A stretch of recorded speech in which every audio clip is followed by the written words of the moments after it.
Alrighty, so this video we will work a few examples on how to calculate the total resistance of a circuit. So last time we learned that given a circuit with multiple resistors, those resistors can be connected in series or in parallel or a combination of both. And if they're connected in series, then the total resistance in series is just the sum of all the resistors that are connected in series. And if they're connected in parallel, then it's a little different. You're adding up the reciprocals. So 1 over R1 plus 1 over R2 and so on. But the important thing to note is that after you add the reciprocals, whatever number you get, that's only 1 over the total resistance. You still have to take the reciprocal of that answer. So that's an easy thing to skip over when you're trying to rush through a circuit. So, given these are the equations we have to work with, let's do a few examples. Let's look at the first example. Say we have a circuit that looks like this.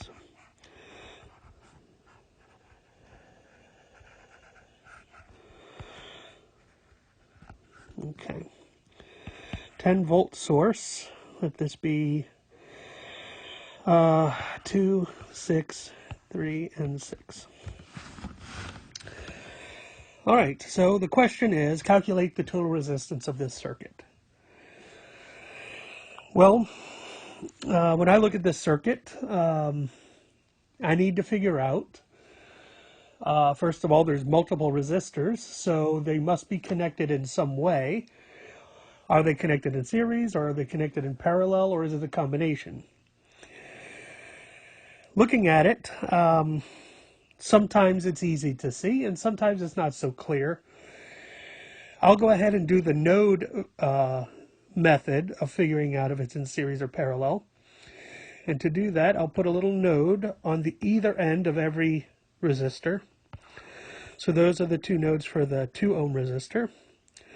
For the 3, we've got this node and this node. For the 6, we've got this node and this node. And for the bottom 6, we have this node and this node. And then the rule was, if it's in series, if 2 resistors are connected in series, then they share only one node in common. And if 2 resistors are connected in parallel, then they share 2 nodes in common. Well, let's look at what we have. First of all, look at the nodes for the 3 and the 6 that are on the right side. This node here and this node here, if you notice, there's nothing between them but wire. So really, this is one big node sitting here. Okay, that's not really 2 nodes, it's one single node. And the same thing for the bottom ones. There's only wire between them, so this is just one big node sitting here.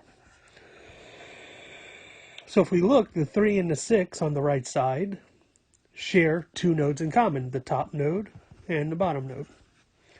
So I know these resistors here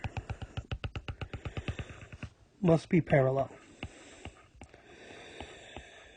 Now it's easy to also say, notice the 2,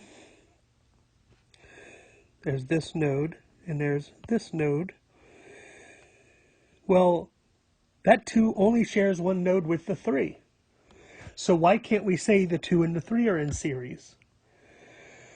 The reason we can't do that is because this node here, that the 2 and the 3 share, also belongs to the 6 ohm resistor over here.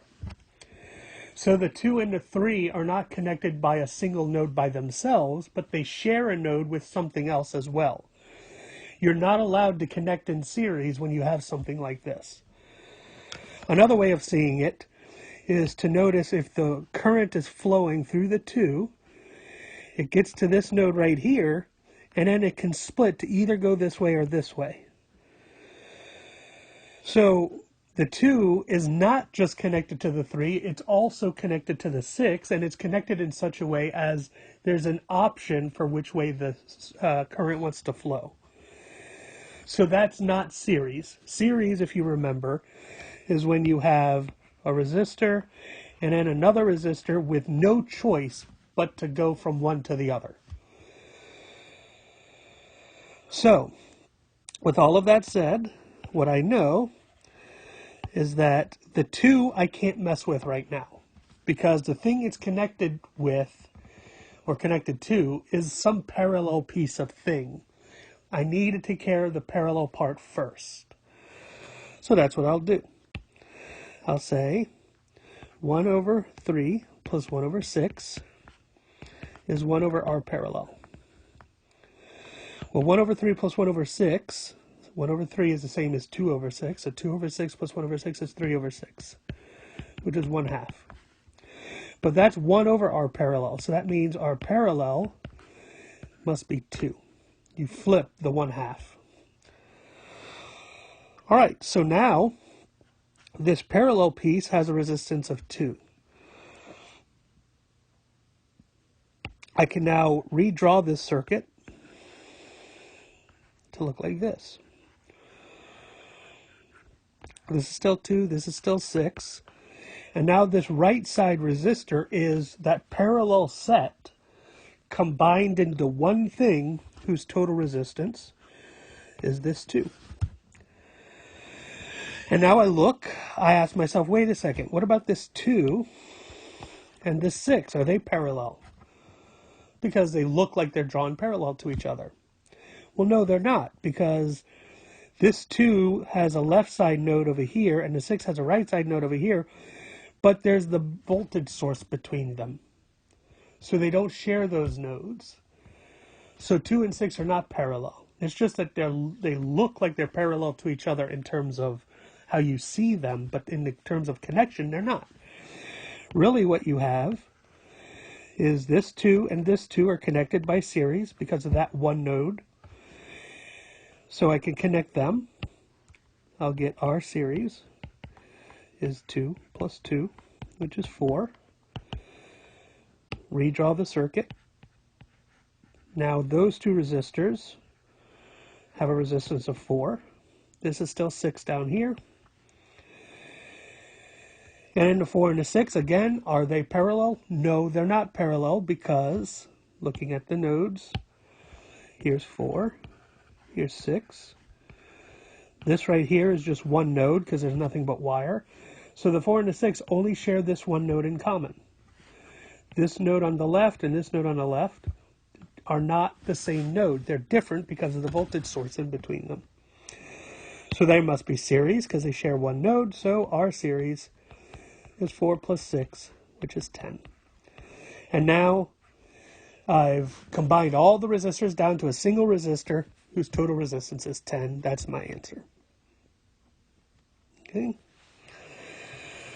That's what we're going to do for all of these circuits for now. Trying to calculate the total resistance, we whittle them down little by little, some in series, some in parallel, until we get down to the very last one.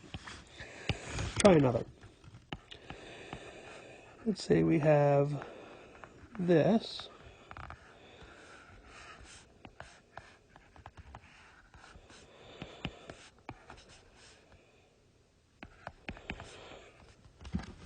Okay.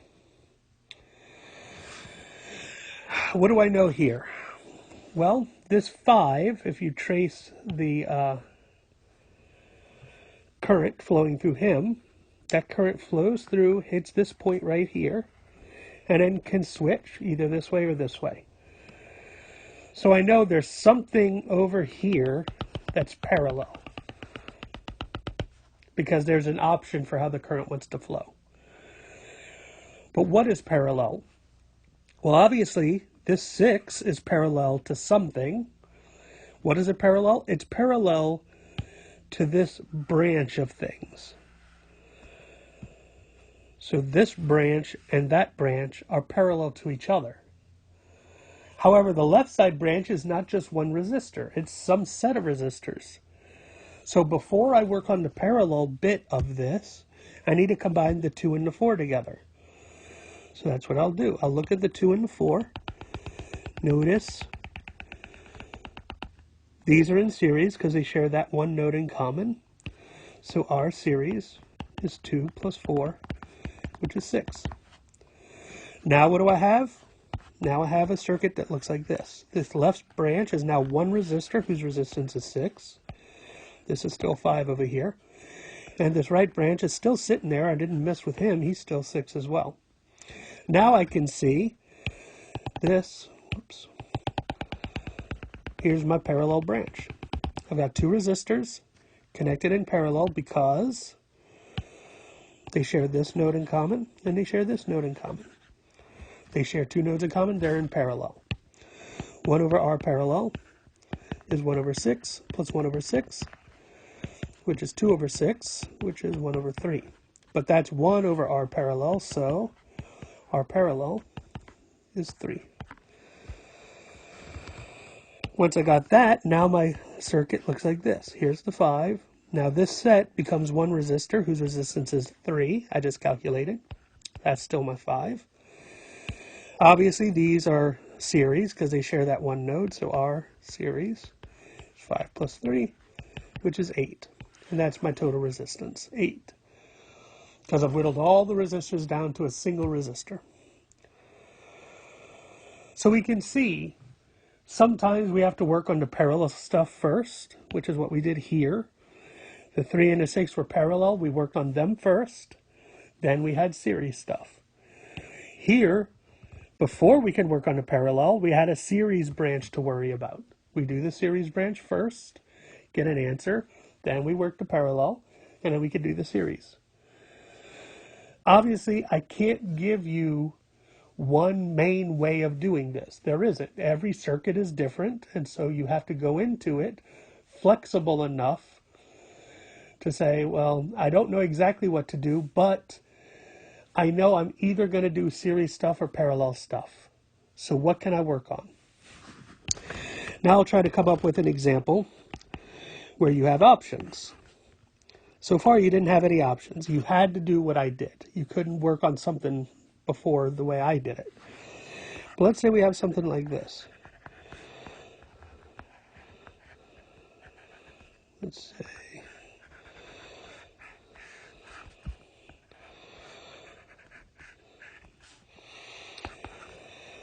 all right. Let's say this is what I have. What can I do? Well, what do I see? I see, first of all, this 4 and this 2. They're parallel because they share this node and they share this node. What else do I see? The 5 and the 3 share this one node in common, and they also share this node in common with the 1. So I can see the 5, the 3, and the 1 are all series because if we look at this, the current, 5 has to go to the 3, and the 3 has to go to the 1. There's no choice. Now after the 1, that's where the choice comes. It could either flow up this way or down that way. So that's why the bottom thing is parallel. But everything before there was no choice, but the current had to flow through all 3. So I have my choice of how I want to solve this. I could either do series first and say 5 plus 3 plus 1 is 9. And then I redraw my circuit. Those 3 resistors become one thing.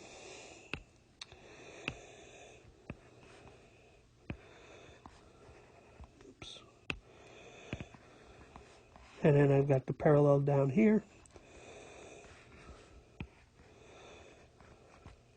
This is 9, this is 4, and this is 2. And then I know this 9 is in series with something, but the thing it's in series with is this parallel piece. So I have 1 over R parallel is 1 over 4 plus 1 over 2, which is 3 over 4. So R parallel is 4 over 3. And now I have the 9 sitting there, and this down here is now 4 over 3. Those are in series because they share this one node in common right here. So our series is 9 plus 4 over 3, which is 31 over 3. That's one way to do it. Doing the series stuff first and then the parallel stuff later. The other way I can do it is I can work on the parallel first. So I'd say 1 over r parallel is 1 over 4 plus 1 over 2, which is 3 over 4. So r parallel is 4 over 3. Then I redraw my circuit. There's the 5, there's the 3, there's the 1, and now this bottom thing is 4 over 3. And then I look, this node is in common to 5 over 3, this node in common is 3 and 1, this node is in common with 1 and 4 over 3. Looking at the current, 5 must go through, 3 must go through, then 1, then this. There's no options here, everything's in series. So I say R series, 5 plus 3 plus 1 plus 4 over 3. So 8, 9, 4 over 3, that's 31 over 3. Same answer. Obviously, it's the same answer because you had an option of which way you wanted to start. The first way, I combined the series stuff first. That left me with something parallel to work on. And then once I got that, I finished up the series. The other way, I work on the parallel first, and then once that's done, everything else is in series, so I just do the series. It's up to you how you want to solve this one. They're both true, they're both right. So it's just whatever, when you look at the circuit, comes natural. This I'll warn you about. Look at this one here. Or I'll just redraw it over here. When you have something like this,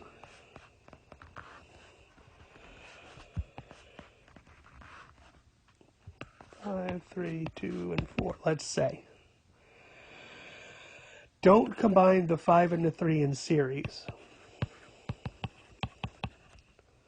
Okay? Yes, eventually the 5 and the 3 will be in series.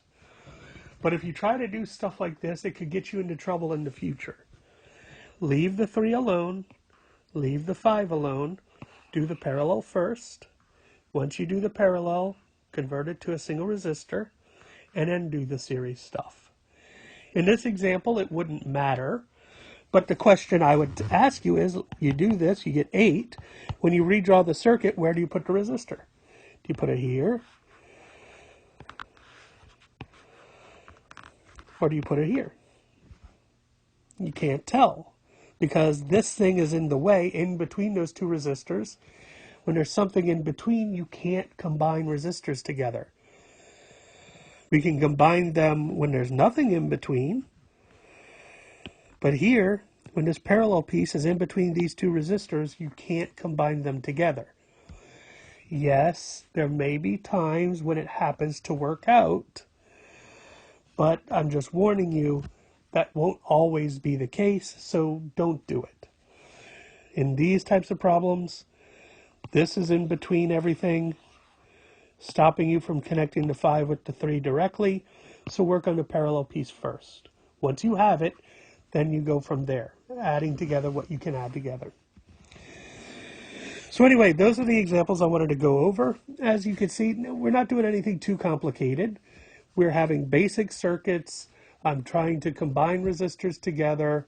I'm connecting them in some combination of series and parallel.